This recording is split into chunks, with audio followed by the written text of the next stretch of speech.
বিশ্ব ক্রিকেটে একটা নাম আছে বা একটা শব্দ আছে, সেটা হচ্ছে বিগ থ্রি।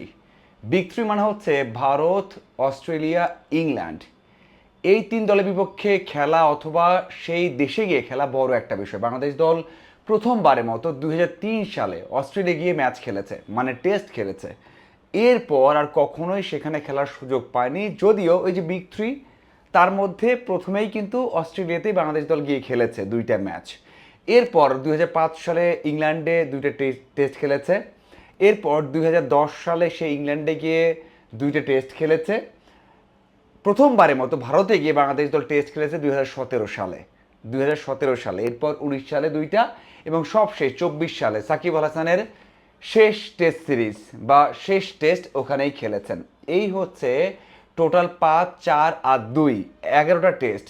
গেল 26 বছরে বাংলাদেশ দল 11 টেস্ট খেলেছে বিগ থ্রিতে গিয়ে, মানে ওই তিনটা দেশে গিয়ে। অনেক আক্ষেপ থাকতে পারে, কষ্ট থাকতে পারে যে তারা আমাদের খুব বেশি একটা ইনভাইট করে না, তাদের মাটিতে গিয়ে খেলা হয় না। হ্যাঁ, বাংলাদেশ ইংল্যান্ডে গিয়ে আরও একটা ম্যাচ খেলবে, লর্ডসে আরও একটা ম্যাচ খেলবে, সেটা কিন্তু চূড়ান্ত হয়ে গেছে ডেট।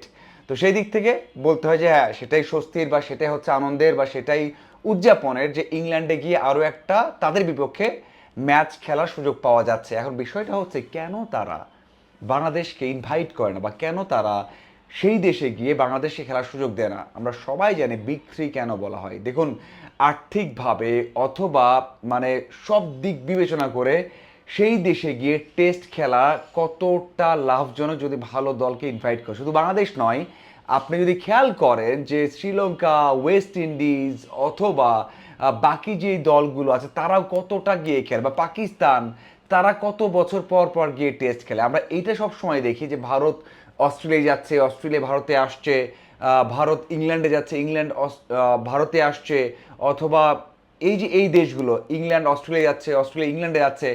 এই তিন দেশের মধ্যে ম্যাচ কিন্তু বেশি হয়। সাথে দুইটা দেশ সাউথ আফ্রিকা এবং নিউজিল্যান্ড, তাদেরও কিন্তু ম্যাচ দেখা যায়, কিন্তু ওই পরিমাণ না যেমনটা এই তিনটে দেশের মধ্যে দেখা যায়। কারণ আমরা সবাই জানি আর্থিকভাবে বা টেস্ট ক্রিকেটের যেই প্রতিদ্বন্দ্বিতা অথবা টেস্ট ক্রিকেটের যেই উন্মাদনা এই তিন দেশের মধ্যে বেশি দেখা যায় যখন তারা মুখোমুখি হয়।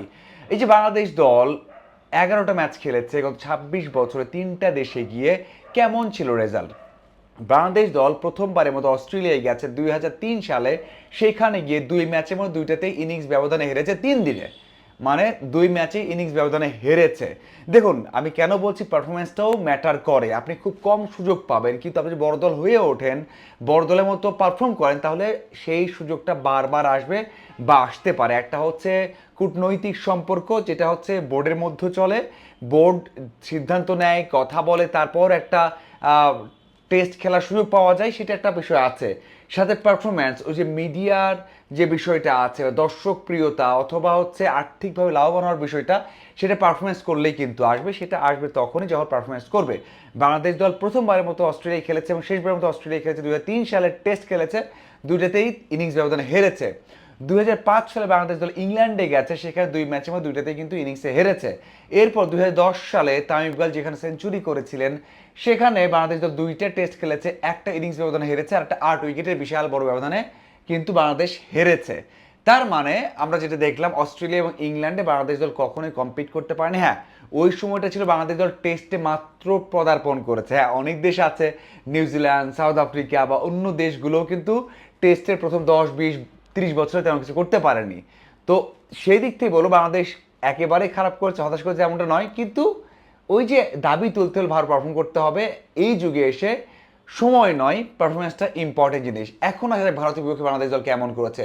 2017 সালে প্রথম টেস্ট খেলেছে, সেখানে মনে হয় 200-র বেশি ব্যবধান, 208 রানে বাংলাদেশ দল হেরেছিল। এরপর 19 সালে আমি কভার করেছি ইন্দোরে এবং কলকাতাতে, দুইটা ম্যাচই বাংলাদেশ দল 3 দিনে হেরেছে, ইনিংস ব্যবধানে হেরেছে। সবশেষ যে টেস্ট সিরিজ ছিল সেখানেও বাংলাদেশ দল কম্পিট করতে পারেনি। প্রথম ম্যাচটা ইনিংস ব্যবধানে হারতে পারতো, সেই সেটা ফোর্স করেনি বা ইন্ডিয়া চায়নি, তারা আবারও ব্যাট করেছে, বাংলাদেশ দল বড় ব্যবধানে হেরেছে। দ্বিতীয় ম্যাচটাতে বাংলাদেশ দল বড় ব্যবধানে হেরেছে। তার মানে 11 ম্যাচের মধ্যে কোনো দলের বিপক্ষে কোনোভাবেই বাংলাদেশ দল কম্পিট করতে পারেনি। প্রত্যেকটা ম্যাচ 3 দিনে হারতে পারতো। যে 4 দিনে গেছে বা পঞ্চম দিনে গেছে, সেগুলো হচ্ছে তাদের জন্য তারা এক্সট্রা করে ব্যাট করেছে। এই যে 11 ম্যাচের পারফরমেন্স, এই 11 ম্যাচের পারফরমেন্স দিয়ে বাংলাদেশ দল কিন্তু কখনোই দাবি তুলতে পারবে না যে ওই দেশ বেশি বেশি ইনভাইট করবে। বাংলাদেশ তো সবচেয়ে বেশি ম্যাচ খেললো কিন্তু ভারতে, এবং এরপর 5টা, এরপর ইংল্যান্ডের বিপক্ষে 4টা, অস্ট্রেলিয়ার বিপক্ষে 2টা, এবার 2টা খেলবে। এখন কথা হচ্ছে বাংলাদেশ দল এবার কেমন করবে, কোনো আশা দেখতে পারেন? মানে 2003 সালে যেমন করেছে তার থেকে ভালো কি এবার হবে, আশা করতে পারি আমরা? যদি অস্ট্রেলিয়া তো ফুল স্ট্রেংথ টিম দিয়েছে, আমার মনে হয় না খুব ভালো কিছু করতে পারবে। এবং 3জন নেই, মানে রানা নেই, লিটন নেই, শরীফুল নেই, এবার তো ছুটিতে। মানে বোলাররা ভালো করলে সম্ভাবনা ছিল, ব্যাটাররা তো অবশ্যই বড় ভূমিকা রাখবে।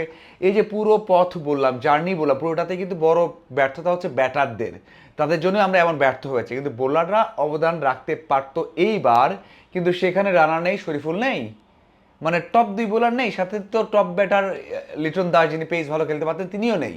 তো সেই দিক থেকে আমার হয় 2003 সালে যা হয়েছে তার থেকে ভালো হওয়ার কোনো সম্ভাবনা নেই, একেবারে নেই। অস্ট্রেলিয়া একেবারে খারাপ করলে, তারা ওভার কনফিডেন্ট হলে, যদি সিরিয়াসলি না নেয়, তাহলে হয়তো বাবা ইনিংস ব্যবধানে হার না হতে পারে, সাথে চতুর্থ দিনে যেতেও পারে।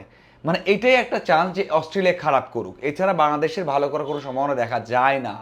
আপনি ওই কন্ডিশনে যত এক্সপিরিয়েন্স, মুশফিক থাক সেখানে, শান্ত থাক সেখানে, মুমিনুল থাক, লং টাইম ব্যাট করা, এমন বোলিং লাইনে আবার এগেনস্টে, এটা একেবারেই দুঃসাধ্য বিষয়। যেখানে ইংল্যান্ডই 2.5 দিনে, দ্বিতীয় দিন মানে 2 দিনে হেরে গেছে, বাংলাদেশ কেমন করবে সেটা আমরা বুঝতেই পারি।